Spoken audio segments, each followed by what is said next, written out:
राजस्थान से वाराणसी पहुंचे थे श्याम रंगीला जी चुनाव लड़ने के लिए।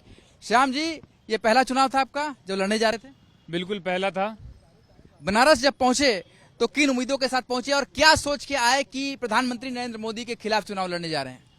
जो मैं सोच करके आया था, जो मैंने सोचा था, वो ना तो वैसा हुआ और जैसा हुआ वैसा मैंने सोचा नहीं था। मैंने सोचा था सिंपली नॉमिनेशन के बाद में लड़ेंगे।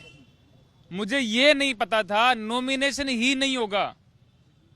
इसके लिए मैंने आवाज इतनी उठाई, लोगों को बताया, लोगों ने सपोर्ट किया, शेयर किया।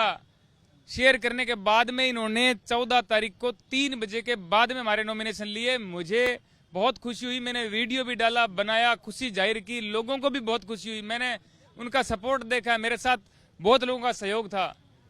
मैंने कहा था 1 तारीख को कि मैं चुनाव लड़ूंगा। मेरे पास फंड नहीं है, मेरे पास तन मन धन की मेरे को जरूरत पड़ेगी। लोगों के आज तक मेल आ रहे हैं, मेरे पास आज तक मैसेज आ रहे हैं कि आपने अकाउंट नंबर कभी भेजे नहीं, पब्लिक नहीं किए। मैंने कहा था, मेरे मन में थी, मैंने कहा नहीं, जिस दिन नामांकन होगा एकदम कन्फर्म हो जाएगा तब लोगों से पैसे मांगेंगे, पहले नहीं मांगेंगे। अपने खुद के खर्चे पे सब चीजें करके हम यहाँ पे आए हैं।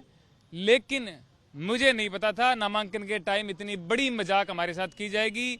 ये मेरे साथ मजाक नहीं है, ये पूरे देश के साथ मजाक है, लोकतंत्र के साथ मजाक है। ये जो लोग देख रहे हैं ना, उनके चेहरे पर तमाचा है। जो आपने बात बोली है ना कि नामांकन है होगा, जो सपोर्टर बोल रहे थे इनके कि चुनाव आयोग एकदम न्यूट्रल है, इनका श्याम रंगीला का हो जाएगा, जिस दिन हो गया उस दिन बोला था कि ये देखो हो गया, ये देखो रिजेक्ट हो गया। और मैंने जिस दिन मेरा सिलेक्ट नहीं हुआ था उस दिन भी बोला था, मैंने कहा ये रिजेक्ट करेंगे, लेकिन नॉमिनेशन लेके रिजेक्ट करो, मजा आए। इन्होंने नहीं लिया होता तो भी दुख होता, अब लेके रिजेक्ट किए तो और ज्यादा मजा आया है लोगों को ये दिखाने में कि हम जो चीज दिखाने आए थे वो हम दिखा रहे हैं। यहाँ पे क्या कॉज दिया आपको रिजेक्ट करने का?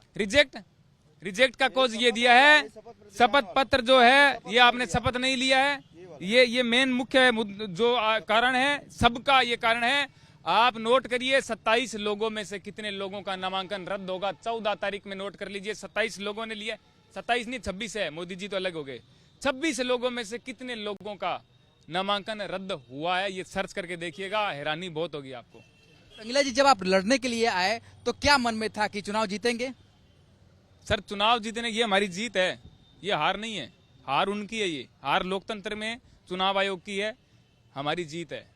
ठीक है, नामांकन हो जाता, अगर नामांकन आपका हो जाता सक्सेसफुली, ये तो सबको पता है जी, ये सबको पता है कि नरेंद्र मोदी जी जीतते।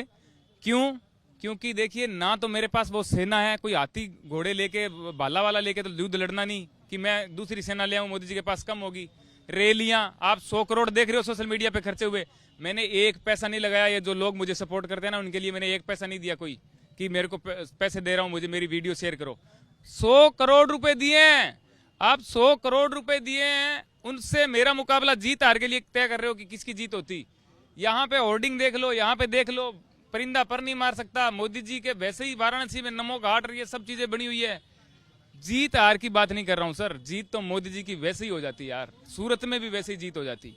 हमारी कहाँ क्या हम क्या रखते हैं, मैं मोदी जी की मिमिक्री करता हूँ। मोदी जी प्रधान। उद्देश्य क्या था लड़ने का? उद्देश्य ये था जो दिख रहा है भाई साहब, आपको समझ में नहीं आ रहा क्या? आप मेरे से सेम सवाल किए जा रहे हो यार। ये उद्देश्य ये है हमारा, ये उद्देश्य ये था लड़ने का कि ये हो रहा है देश में, ये हो रहा है, हम बता रहे थे और अब दिख गया है कि ये हुआ है। मतलब आप कह रहे हैं कि नामांकन खारिज किया जाना उद्देश्य था, या आप दिखाना चाहते थे? नामांकन जो है नहीं लिया जाना, फिर दूसरे दिन लाइनें लगाना, मेरे अलावा बहुत लोग हैं उनका लाइनों में खड़े रहना, अंदर जाना ही नहीं, अंदर 4 लोगों का 4-4 घंटे खड़े रहना। ये उसके बाद में 14 तारीख को लास्ट दिन 3 बजे के बाद में हमारी एंट्री कराना और उस पर टाइम लिखना। 5 बजे जो फॉर्म ले रहे हैं उस पर 2:58 का टाइम लिखना। ये सब जो है ना, ये सब उनकी सोची समझी चीजें हैं। ये बात आप समझ। क्यों किया गया, क्या लगता है आपको, क्यों किया गया ऐसा? नहीं सर, मुझे राजनीति नहीं आती। मैं आप उनसे पूछिए ये बात, आप हमसे मत पूछिए, उनसे पूछिए क्यों। से बात पूछिए आपने स्टेटस में लिखा है laughter is the best medicine, ठीक है? तो आज जो है वो आपके आंखों में जो है वो भले आंसू बाहर नहीं आ रहे हैं मगर दिखाई जरूर दे रहे हैं। नहीं सर, ये बाहर भी आएंगे, लेकिन मैं मोदी जी की तरह नाटक करके नहीं रोता हूँ। तो मेरे को जहां रोना होगा मैं वहां पे खुल के रोऊंगा, ठीक है? और ये जो आंसू है ना, जो आ रहे थे, ये जो आंसू है ना, इन आंसुओं में लोकतंत्र के साथ जो खिलवाड़ हुआ है ना, वो इन आंसुओं में देख पाएंगे।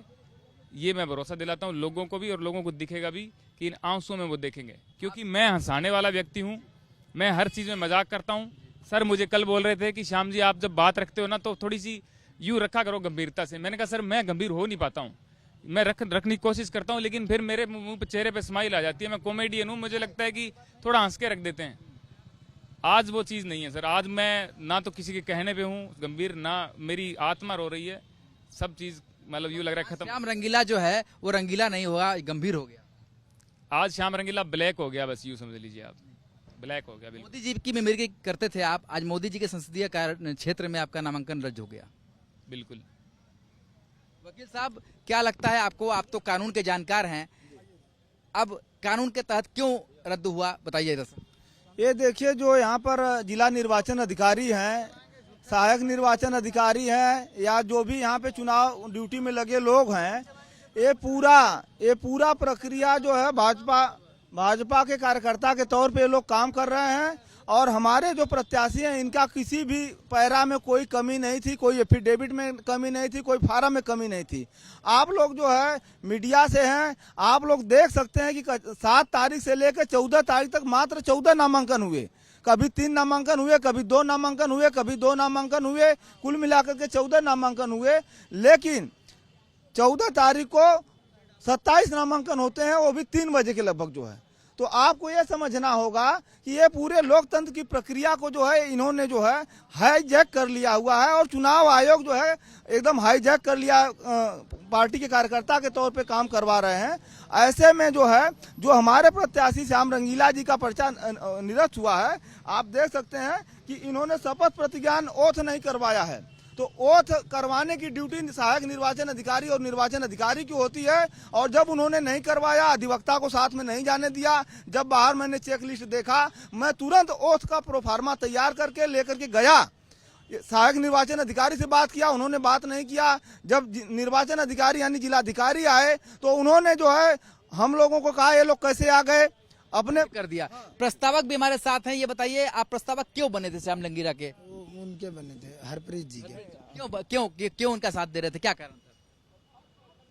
प्रस्तावक बनने का कोई कारण नहीं होता, पहला नंबर ये जान लीजिए। ये भी होता है कि आप उनका सपोर्ट कर रहे हैं, कोई तो आपके मन के अंदर कारण होगा जिसके अंदर हमारे पार्टी के राष्ट्रीय उपाध्यक्ष है। मेरी पार्टी का नाम अखिल भारतीय परिवार पार्टी है, इसलिए मैं साथ दे रहा था। तो ये प्रस्तावक थे। फिलहाल अब श्याम रंगीला कह रहे हैं कि आज जो है वो रंगीला नहीं है, आज वो ब्लैक हो गए हैं, क्योंकि वो बेहद दुखी हैं, क्योंकि जिस तरीके से उनका नामांकन रद्द हुआ है। वो ये भी कहते हैं कि इस बनारस से प्रधानमंत्री नरेंद्र मोदी के अलावा कोई जीत नहीं सकता, पर वो अपनी एक ख्वाहिश लेकर आए थे, जो ख्वाहिश पूरी नहीं हो पाई। वीडियो जर्नलिस्ट शिवम मिश्रा के साथ सुशांत मुखर्जी, न्यूज़ 8 वाराणसी।